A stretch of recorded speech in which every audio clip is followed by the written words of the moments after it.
Hi friends, இப்போ நம்ம காஜு கட்லி பண்ணலாம் ஃப்ரெண்ட்ஸ். அதுக்கு நான் முந்திரி எடுத்துக்கினேன். இதை மிக்சியில் ஆட் பண்ணி குறன்னு தான் அரைக்கணும், நைஸாக அரைக்கக்கூடாது. கொஞ்சம் கொஞ்சமாக போட்டு ரன் பண்ணிக்கோங்க. ரொம்ப போட்டோம்னா ரன் ஆச்சுன்னா எண்ணெய் வர ஆரம்பிச்சிடும். அதனால் நம்ம கொஞ்சம் கொஞ்சமாக ஆட் பண்ணி ரன் பண்ணிக்கலாம். இப்போ இந்த குறப்பு தான் இருக்கணும். இப்போ இதை நம்ம ஜலிச்சிடலாம்.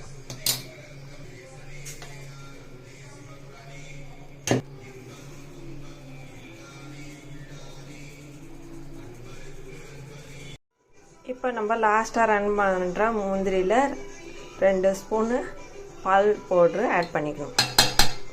ரன் பண்ணிக்கலாம். இப்போ இது எல்லாத்தையும் ஜலிச்சாச்சு. இப்போ நம்ம சர்க்கரை ஜீரா எடுத்துடலாம்.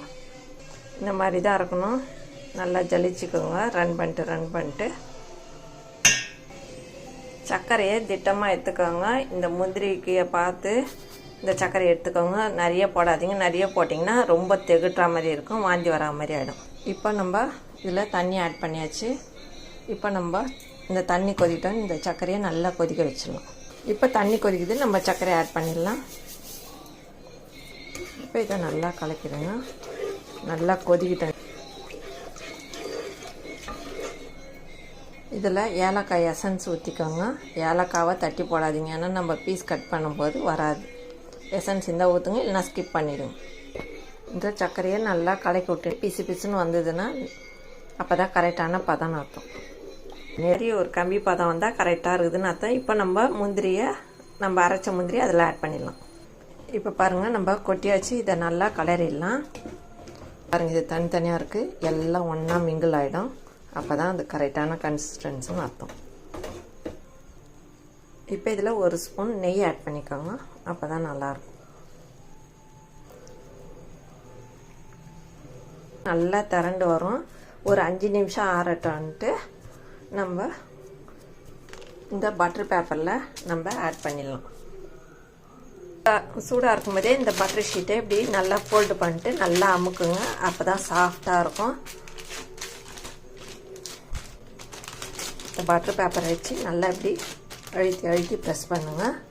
நல்லா சாஃப்டாகிடும், சரி சமமாக ஆகிடும். பட்டர் ஷீட் இருந்தால் நம்ம எப்படி ஒன்றா திருப்பி நல்லா ப்ரெஸ் பண்ணலாம். நம்ம கை சூடுபடாது. கவராக இருந்தால் சூடுபடும். பட்டர் ஷீட் வாங்கிக்கோங்க இதுக்கு மட்டும். அப்போ தான் நம்ம எந்த பக்கம் திரும்பி நல்லா ப்ரெஸ் பண்ணி விட்டாலும் நல்லா ப்ரெஸ் ஆகிடும். இது ப்ரெஸ் பண்ணுறதுல தான் அப்படியே சாஃப்டாகி வரும். இந்த காஜு கட்லிக்கு இந்த மாதிரி தான் நல்லா ரவுண்டாக வரணும். அப்போ தான் இது நல்லா டோவானா தான் கரெக்டான கன்சிஸ்டன்சின்னு அர்த்தம். இப்போ நம்ம ஸ்கொயர் ஷேப்பில் தரட்டிக்கலாம். இப்போ நம்ம இந்த பூரிக்கட்டையை வச்சு தரட்டிடலாம். இப்போ இந்த மாதிரி சில்வர் ஃபாயில் பேப்பரை இந்த காஜு கட்லி மேலே ஒட்டிடலாம். இந்த பட்டர் பேப்பரை வச்சு இந்த மாதிரி சில்வர் காயத்தை இந்த மாதிரி தடிவிடுங்க, சரி சமமாகிடும். இப்போ நம்ம பீஸ் போட்டுடலாம். இப்போ பார்த்தீங்களா, கடையில் விற்கிற காஜு கட்லி மாதிரியே இருக்குது பாருங்கள். இதே மாதிரி செஞ்சு சாப்பிட்டு பாருங்கள் ஃப்ரெண்ட்ஸ். இந்த வீடியோ பிடிச்சிருந்தால் லைக் பண்ணுங்கள், ஷேர் பண்ணுங்கள், சப்ஸ்கிரைப் பண்ணுங்கள் ஃப்ரெண்ட்ஸ். டாடா பாய். மீண்டும் அடுத்த வீடியோவில் சந்திப்போம்.